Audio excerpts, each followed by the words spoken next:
Dive Podcast, straight talk on politics, national security, and America's future. With Robert Johnson and Linda Miller, we cut through the spin, tackle the tough issues, and give you the real story behind today's headlines. Subscribe now and hit the notification bell to stay informed.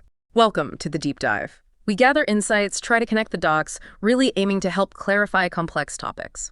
In this deep dive, we've been looking into recent actions by U.S. President Trump concerning the Ukraine crisis. Our goal was to sort of explore the intentions behind his military moves, his diplomatic signals, and what that tells us about America's involvement and, well, the bigger geopolitical picture. And the question we started with was, is U.S. President Trump's strategy in Ukraine really as straightforward as it might look? Okay, let's unpack this. It really isn't straightforward when you start peeling back the layers. Initially, we saw that decision to send more Patriot air defense systems to Kiev, those advanced interceptors. And that was widely seen, really, as a clear signal of renewed White House commitment, more military aid for Ukraine. That was the general feeling. Right. That seemed to be the main takeaway for many, a definite step suggesting, a certain policy direction. It looked like deeper engagement. Exactly. That was the surface impression. But as we looked into different perspectives, a counter-narrative started to emerge.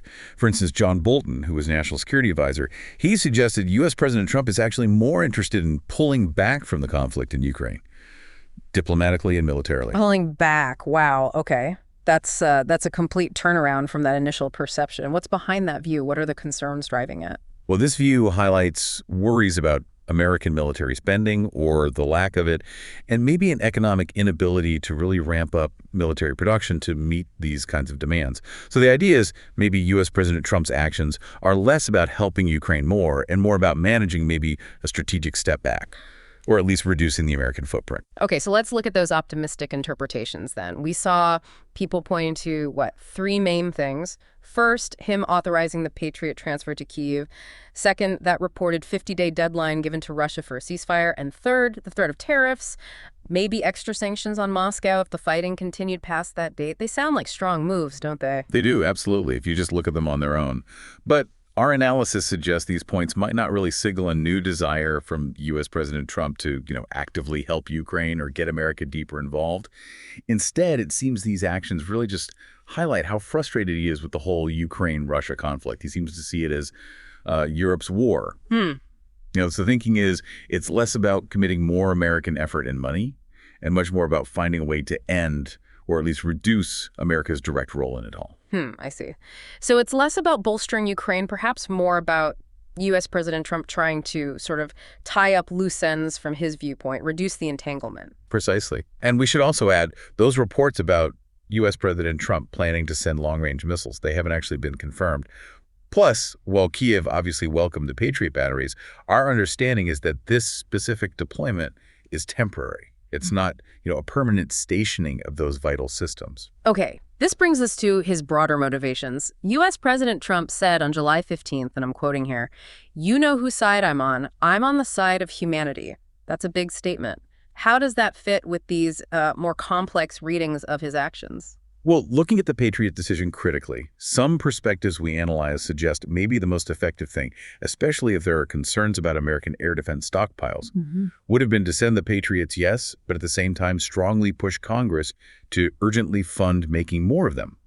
The argument is he could have stressed Ukraine's urgent need, use this, let's call it, unpleasant compromise of a temporary transfer, to show Congress why they needed to immediately boost procurement for Patriots and other air defense stuff. Right, address the immediate need and the long-term supply issue. Was that the approach taken? It seems that full combined approach wasn't really pursued.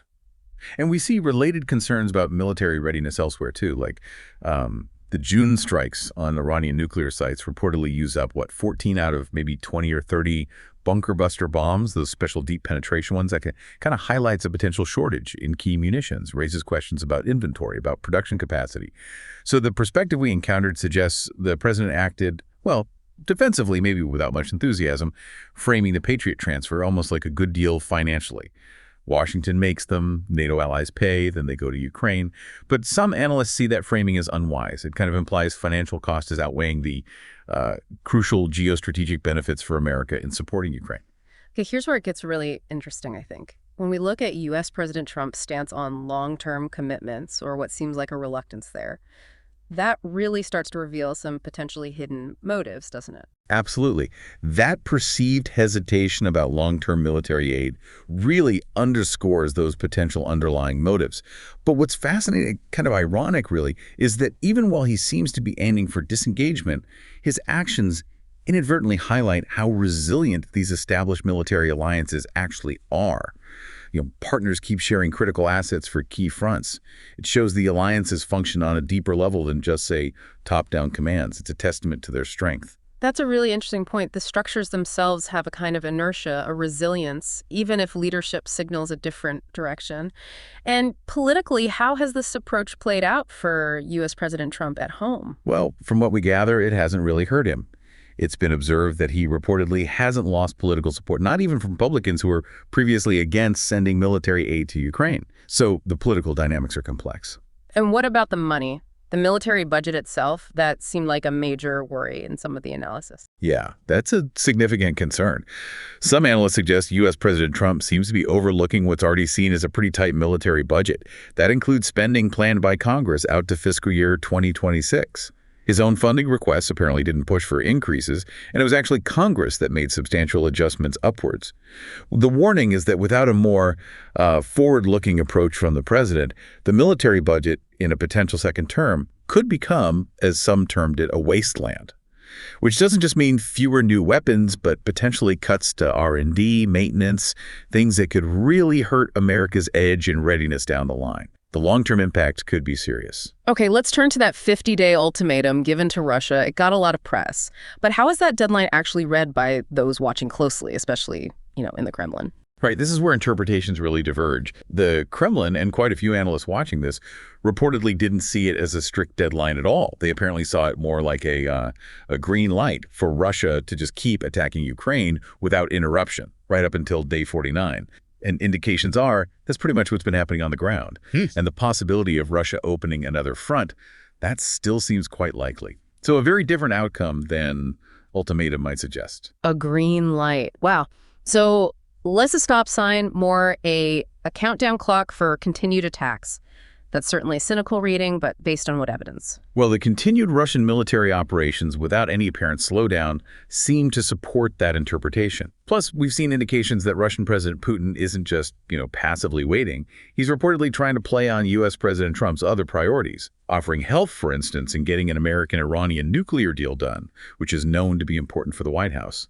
It suggests a calculated move by Russia. Interesting. And what about U.S. President Trump's own words about Russian President Putin during all this? How's he frame that relationship?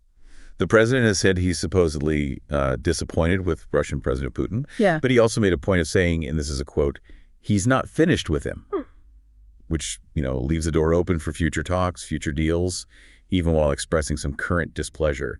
It keeps the dynamic fluid. Okay, let's drill down on the effectiveness of those threats Washington made, the tariffs, the sanctions that were supposed to kick in after 50 days. How real is that leverage considered to be? Well, looking at the economics, the view is that threatening tariffs on Russian exports to the U.S., it's largely symbolic. The total value is only about $3 billion in 2024. That's tiny in global terms. And the threats of secondary sanctions, going after countries like China or India for buying Russian oil and gas, those are being called ridiculous by some analysts. Apparently, the market reaction to U.S. President Trump's statement was minimal. It suggests these threats just don't have the economic weight people might think. So the economic stick might be smaller than advertised. Okay. How then is U.S. President Trump crafting this exit path from the Ukraine situation that some analysts see? Well, it's observed that he seems to be building that path carefully. He appears to have met some immediate urgent demands from Ukraine, like the Patriots we discussed, but he's reportedly avoided any big long-term commitments. And crucially, we understand he specifically told Kyiv not to target Moscow. He drew a line there. Then he showed some toughness by setting the 50-day deadline for Russia, threatening those vague consequences. But at the same time, he warned Ukraine to take any ceasefire offer seriously. It builds in a kind of safety valve for himself. Right. So he creates this structure where he can look tough, make demands, but also give himself an out if those demands aren't met. Allows him to step back without maybe taking the blame. Yes, exactly. The prevailing analysis is that once that 50-day clock runs out, there's really nothing stopping U.S. President Trump from finding some reason not to act against Russia. He can just effectively wash his hands of it. It's understood he knows he didn't deliver on his election promise of a super-fast 24-hour ceasefire, and he probably doesn't want to draw attention to that failure. This strategy seems aimed at minimizing any perceived setbacks while paving the way for disengagement. So what does this all boil down to philosophically? America's role in the world. We heard John Bolton prefers U.S. President Trump follow, quote, Reagan-era principles of peace through strength. Is that where things are heading? Well, that's Bolton's preference, certainly. He'd apparently welcome that shift towards peace through strength. But Bolton also points out that others close to the president, people like Vice President J.D. Vance or Tucker Carlson, they'd likely be disappointed by that direction. It suggests that's not the path they're pushing for. Yeah. Right now, the assessment we've encountered is that U.S. President Trump still leans heavily towards, well, isolationism. And it's an observation that perhaps, unfortunately, many American supporters of Ukraine might not have fully grasped yet. That fundamental tension about America's role remains very much unresolved. That's a sobering assessment. And it leaves us with a significant question to think about. What are the real long-term consequences for global alliances, for military readiness, if a major power seems to consistently choose short-term disengagement over sustained strategic commitments? The effects could ripple out for years. Subscribe to our podcast on Spotify, Apple Podcasts, and YouTube. We are here to make things clear. New episodes every day.